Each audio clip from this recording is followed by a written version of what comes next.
for the landmine pass-off variation of the lateral lunge, there are a few ways that I like to teach this. This one in particular, I like to add a little bit of a rotation. So not only are the adductors getting some work done and you're generating some strength and internal rotation, warms you up great for some of your other big strength lifts, also gets you prepped for any kind of long run or any kind of activity that requires some strength and internal rotation, which is everything.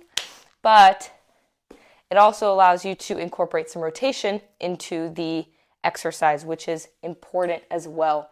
So when I'm holding this landmine setup, when I'm holding the barbell, I will be lunging to the leg opposite to which my hand is holding. So if my right hand's holding, I'm going to be lunging to the left side.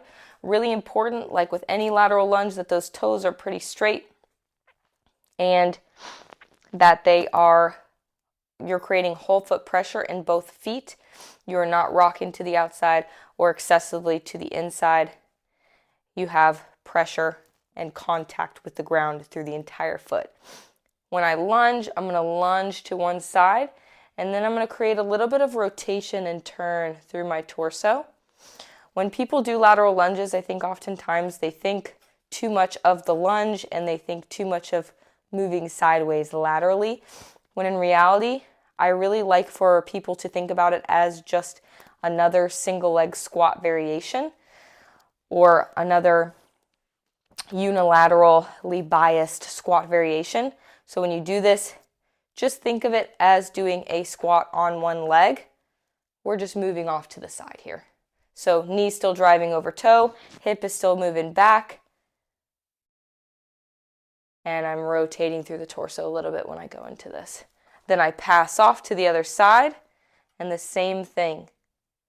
I'm squatting to this side, and I'm rotating a little bit through my torso,